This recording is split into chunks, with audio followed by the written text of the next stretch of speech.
जय श्री कृष्ण दोस्तों, नमस्कार। और कैसे हैं आप सब लोग। आई होप सो आप सब लोग बहुत अच्छे होंगे। और मेरा जब ये ब्लॉग आप तक पहुंचेगा तो रक्षाबंधन का त्यौहार चालू हो जाएगा। आप सब लोगों को रक्षाबंधन की हार्दिक हार्दिक शुभकामनाएं। आप हमेशा इसी तरीके से अपने त्यौहार मनाते रहिए। आप लोगों को त्योहारों की हर खुशियाँ मिले, यही दिल से कामना है। और फ्रेंड्स, आज मैं कर रही हूँ अपने मंदिर की डीप क्लीनिंग और सारे भगवान उनके वस्त्र चेंज करूँगी। सबको अच्छे से साफ़ सफाई से नहलाऊँगी धुलाऊँगी, क्योंकि फ्रेंड कल है त्यौहार का दिन, यानी कि राखी का त्यौहार है। तो भगवान को काफ़ी दिन हो गए हैं, उनकी ड्रेस नहीं चेंज हुई है, तो आज मैं वही काम करूँगी। और अभी टीवी पे न्यूज़ चल रही हैगी सीमा हैदर की। भारत में खाली अभी सीमा हैदर ही रह गई हैं। वो रक्षाबंधन भी मना रही हैं, स्वतंत्रता दिवस भी मना रहे हैं। बाकी भारतवासी कुछ नहीं कर रहे हैं। हमारी मीडिया भी कभी कभी बहुत गलत करती है। और जिस तरीके से ये सीमा हैदर का बताते हैं, कभी कभी तो मुझे बहुत गुस्सा आता है कि कितना फेमस करोगे उसको। फेमस करने के लिए मनाही नहीं है, पर क्या भारत में और कोई दूसरी हस्ती नहीं रह गई जिसके विषय में आप बताएंगे। भारत की महिलाएं क्या कम है? क्या भारत की महिलाएं बस यही नहीं करती कि 4 बच्चे लेके किसी दूसरे पुरुष के साथ में चली जाएं? अब सबके मन में खाली अंजू का ही सवाल आ रहा होगा। तो अंजू अपने बच्चे छोड़ के गई है और सिंगल गई है। वो अपने 2 बच्चे लेके नहीं गई हैं। पर सीमा हैदर ने तो हद ही कर दी है। और ऊपर से उनके पति आए दिन कुछ न कुछ बयान देते हैं। समझ में नहीं आता है कि भारत की मीडिया चाहती क्या है। आखिर क्यों इतना फेमस किया जा रहा है, क्यों उसके हर क्रियाकलाप पे ध्यान दे रहे हैं। खैर, मैं तो अभी पूजा कर रही हूँ, इसलिए मुझे किसी से कोई मतलब नहीं है। पर हाँ, फिर भी कभी कभी गुस्सा तो लग ही जाता है।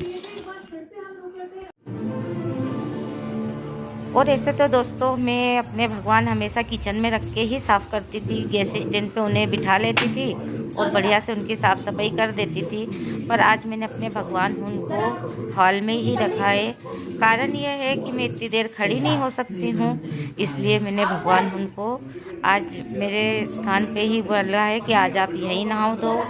और भगवान से बोल दिया है कि प्रभु, आज नल के नीचे नहीं, आज आपके लिए टब बात है। इसे तो मैं हमेशा भगवान उनको साफ़ करके और नल के नीचे अच्छे से साफ़ सुथरे करती हूँ, पर आज मैंने उन्हें यहीं साफ़ किया है। और हम कितना भी ध्यान रखें, किसी न किसी चीज़ के लिए हम भूल ही जाते हैं। और यहाँ पे मैं एक पटिया रखना भूल गई हूँ कि जिस पे भगवान को साफ़ करके उन्हें वापस पटिया पे बिठा सकूँ। और मैंने सारी मूर्तियों को एक विशेष तरीके के पाउडर से लपेट दिया हैगा। और वो पाउडर यहाँ इंदौर में बहुत आसानी से मिल जाता है पूजा की शॉप पर। ये पीताम्बरी नहीं है, वाइट कलर का एक पाउडर आता है जिससे कि हम हमारे भगवान उनको साफ़ कर लेते हैं। पर पीतल के भगवान हैं तो थोड़े ज़्यादा ही सफाई मांगते हैं, इसलिए उन्हें पाउडर से मांजना ही पड़ता है। हाँ, ये बात पूरी तरीके से है कि उसमें पीताम्बरी नहीं रहती है। और कभी कभी थोड़ा बहुत विम साबुन भी लगाना पड़ता है, क्योंकि भगवान भी चीठे हो जाते हैं। तेल वगैरह, हम घी वगैरह वहीं दीपक लगाते हैं तेल घी का, तो उसकी चिकनाहट तो उड़ती उड़ती है। तो इसीलिए साफ़ सफाई तो करना ही पड़ती है। और यहाँ पूनम अभी खाना खा रही है, उसको मैं बोलती कि बेटा पाटा लिया, तो फिर मैंने सोचा कि अब इनसे ही बोलती हूँ। वो देखो क्या मालूम क्या क्या कर रहे हैं।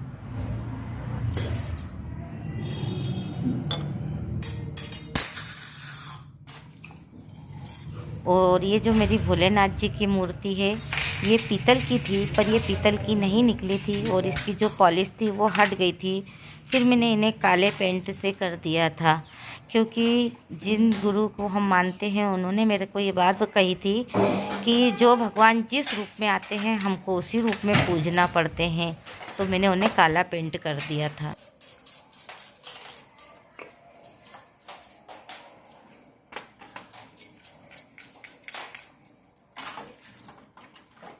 वहाँ से एक पाटा दे दो तो उठा के, वो मैं भूल गई रखना नीचे, भगवान नीचे रख रही हूँ। क्यों? हाँ, नहीं है। और फ्रेंड्स, अगर मैं चल फिर पाती तो मैं किसी से नहीं कहती कि तुम मुझे पाटा दो। मैं खुद उठ के और ले लेती। और दूसरी बात ये है कि आज मैंने नहाया है और वैसे ही भगवान नहलाने बैठ गई हूँ, क्योंकि मेरे को मालूम है ये काम करने में 2 से ढाई घंटे लगते हैं। और आप जब कभी भी अपना काम खुद करते हो तो व्यवस्थित करते हो। और इनको मैंने वीडियो बनाने के लिए दी है, तो देखिए किस तरीके से वीडियो बनाई है। एक भी वीडियो सही नहीं बनी है और खड़ी वीडियो बना दी थी सब मैंने, फिर कुछ भी वो वाली वीडियो नहीं ली है। और ये मेरी माताजी को श्रृंगार हटाकर और उनका फिर से आज स्नान होगा और नए वस्त्र पहनाऊंगी। नए वस्त्र नहीं है, जो रखे हैं घर में उन्हीं में से पहनाऊंगी। मैं चारों नवरात्रि पे कपड़े लेती हूँ, दिवाली पे कपड़े लेती हूँ और जन्माष्टमी पे कपड़े लेती हूँ। मेन त्यौहार पे ही हम भगवान उनके नए वस्त्र ले पाते हैं, आए दिन नहीं ले पाते हैं। और कितनी भी कोशिश करो, अगर आपकी रिकॉर्डिंग बिगड़ गई है तो फिर आपको वो भी डालनी ही पड़ती है। ये वीडियो इन्होंने बनाई है, तो देखिए किस तरीके से ली है। और ये देखिए ये पाउडर है जो मैं माताजी को लगा रही हूँ। मैंने सब छोटे छोटे भगवान पहले नहला धुला लिए हैं। मेरे पास में माताजी काफ़ी बड़े साइज़ में हैं, इनको भी आना था तो ये भी आ गई हैं। ये मेरी सबसे पहली या दूसरी मूर्ति होंगी जब मैंने इन्हें लिया था। मैं हमेशा नवरात्रि करती थी, नवरात्रि के उपवास रखती हूँ 9 दिन के, तो मुझे एक माताजी की मूर्ति चाहिए थी, मैंने ली इन्हें। और जाते से ही ये मुझे पसंद आ गई थी। उनको मालूम पड़ रहा है, मैंने पहली बार बनाया ना, वो बहुत मालूम पड़ चुका है। अरे तुम्हारा ज़्यादा लग गया है, तुम्हारा ज़्यादा नहीं लग गया, समय के हिसाब से सही लगा है। और यहाँ पर आए हुए हैं उमा शंकर भैया, तो वो आए हैं, उनका मकान अभी बन के कंप्लीट हुआ है। तो यही बात चल रही थी कि कितने क्या पैसे लगे हैं। तो भाई हमारा मकान बना था 2 साल पहले बना था हमारा मकान। उस समय पे उस कंडीशन में जब वैसा पैसा लगा था। और लॉकडाउन के बाद में तो सभी जानते हैं महंगाई काफ़ी बढ़ चुकी है। उसी हिसाब में भैया के पैसे ज़्यादा लग गए हैं, पर फिर भी समय के हिसाब से जो काम जब हो जाए वो सही रहता है। यही मेरी सोच है और मैं इसीलिए जो भी डिसीजन लेती हूँ तो बहुत जल्दी ले लेती हूँ। अगर ये काम आज कल करना है तो इसे आज ही क्यों ना कर लिया जाए। पूरा बनना चावल सही कितने मंजिल बना? 3 हो गई ना, 3 छत डाली ना वो लगा रखा मैंने वीडियो तो। हाँ मगर महंगाई के साथ और रेट भी ज़्यादा है उसके बनवाई। हाँ लगा रेट ज़्यादा है, सरिया महंगा है, चालू करा। और आज मेरी माताजी को शायद ग्रीन कलर ही पहनना था, शायद इसीलिए ग्रीन कलर ही सबसे पहले हाथ में आया। फिर मैंने दूसरा ड्रेस नहीं ढूंढा, मैंने कहा पूरे सावन में तो ग्रीन नहीं पहनाया है, इसे मैं सावन लगता वैसे ही ग्रीन कलर पहना देती माताजी को। पर आप सभी लोग जानते हैं कि 2 महीने से भगवान उनको पूरी डीप क्लीनिंग नहीं की गई थी। और ऐसे तो 11 पूनम अमावस के हिसाब से हम 15 दिन में श्रृंगार चेंज कर देते हैं, पर अब की माताजी को 2 महीने तक एक ही श्रृंगार में रहना पड़ा है। क्योंकि इसका एक कारण ये भी है, श्रृंगार मैं ही करती हूँ घर में, तो मैंने जब मेरी हिम्मत हुई तब मैंने उठ के करा है। पहले मेरे से इतनी देर खड़े रहना बैठना नहीं हो पाता था, अब मैं थोड़ा चलने फिरने लगी हूँ, थोड़ा खड़े रहने की क्षमता है मेरे में, इसलिए मैं सब काम कर रही हूँ। और देखिए माताजी को मैंने चुन्नी पहना दी है, माला पहना दी है और कंगन पहना दिए हैं। और ये उमा शंकर भैया आए हुए हैं, उनके लिए चाय आए बन रही है। भैया बहुत कम चाय पीते हैं, पर अगर नहीं पिलाओ तो कह भी सकते हैं कि भैया इनके घर गए तो हमको चाय पानी भी नहीं करी है।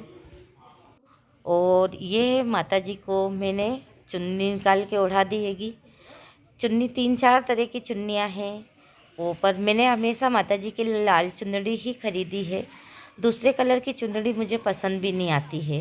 ड्रेसें तो मैं हर कलर की खरीद लेती हूँ, पर चुन्नड़ी मैं हमेशा लाल कलर की ही लेती हूँ। और अब लक्ष्मी माता जी का श्रृंगार कर रही हूँ। मैंने चुन्नी उनका पल्ला लगाते ही दिखाया है, लहंगे में पहले ही पहना चुकी हूँ और कंगन पहना रही हूँ। कुछ इसी तरीके से माता जी उनका श्रृंगार करती हूँ। इन्हें एक एक माला और काले कलर की मोती की माला पहना देती हूँ मंगलसूत्र के रूप में। कभी माता रानी सुनेंगी तो दोनों के लिए एक एक सोने का मंगलसूत्र बनवाने की ज़रूर इच्छा है। छोटे छोटे से मंगलसूत्र ज़रूर बनवा के पहनाना है इन्हें। ये मेरी दिली ख्वाहिश है कि मेरी भगवान को मैं सोने की रकम भी चढ़ाऊँ। देखो कब समय आता है, कब माता जी सुनती हैं। 2 टिप एक जैसी लेके आऊँगी। भले ही मूर्ति बड़ी छोटी है तो क्या हुआ, पर जब भी खरीदूँगी मंगलसूत्र 2 छोटे छोटे टिप एक जैसे खरीद के भगवान को ज़रूर पहनाऊँगी। और ये मेरे गजानन जी हैं। और पीतल की इसमें जो ये भगवान रखे हैं मेरे चांदी के भगवान हैं। ये भगवान उनकी पूजा ऐसे तो हम दिवाली वगैरह पे ही करते थे, पर अब जब मंदिर आ गया था तो गुरुजी ने बोला था कि आप अब मंदिर में रखो, उनको पूजा करो। वैसे आपकी भगवान ने बहुत परीक्षा ली है। 2 महीने बाद उनका श्रृंगार चेंज हुआ है। और यहाँ पे पूनम और मोनू जा रहे हैं बाहर इसलिए जा रहे हैं, पूनम को आईब्रो बनवानी है। तो हमारा ब्यूटी पार्लर तो चौथी पलटन में ही है। मेरी छोटी वाली भाभी, पहले भी उन्होंने मेरी आईब्रो बनाई थी, पर अभी तक उन्होंने अपनी शक्ल नहीं दिखाई है। वो बहुत स्पेशल दिन दिखाएंगी। और हो सकता है कि जब मैं राखी बांधूंगी उसी दिन उसकी फ़ोटो जरूर से ज़रूर डालूंगी। पूनम और मोनू जा रहे थे जब भैया सो रहा था और इनके जाते बराबर ही उठ गया। और आप लोग देखना चाहेंगे कि सोमित किस तरीके से परेशान कर रहा है। ये देखिए यहाँ पे डपली पड़ी हुई है, यहाँ पे ताशा पड़ा हुआ है, यहाँ पे डपली पड़ी हुई है और बिस्कुट पड़ा हुआ है, डपली का डंडा वहाँ पड़ा है और सारे अस्त्र यहाँ पड़े हुए हैं। नीचे देखिए पलंग के नीचे गेंद भी दिख रही होगी और इतनी कस कस के चिल्ला रहा है कि बस कभी। और फ्रेंड्स अभी आप देख रहे हैं कि पूनम और मोनू दोनों जा चुके हैं। सुमित काफ़ी देर का जगा हुआ था, इतना परेशान कर रहा था कि बहुत ज़्यादा परेशान कर रहा था। और अभी आप लोगों से बोल रहा है हाय फ्रेंड, आप बोलो हाय फ्रेंड। और दोस्तों आज का ब्लॉग मैं यहीं समाप्त करूंगी। इसी के साथ में अगले एक नए ब्लॉग में आपसे फिर मिलूंगी। और सुमित का परेशान करना तो आप देख ही चुके हैं कि मैं उसको लेके खड़ी हूँ। बंद नहीं करना। बोलो हेलो फ्रेंड, बोलो बाबू। और ये देखिए बस ऐसे की ऐसी चिड़चिड़ कर रहा है, रो रहा है, नीचे जाने की जिद कर रहा है। मैं नीचे नहीं ले जा सकती हूँ। अगर मैं इसको नीचे लेके गई तो ये क्या करेगा कि रोड पे भागेगा। और अभी मेरे पास में मेरे में इतनी ताकत नहीं है कि मैं इसके पीछे पीछे भागूं, इसलिए मैं इसको ऊपर के ऊपर रख रही हूँ। कहीं कुछ मांग रहा है, कहीं कुछ मांग रहा है। क्या चाहिए? बस पाउडर खाने के लिए मांग रहा है, पाउडर खाने के लिए चाहिए, पाउडर और पाउडर।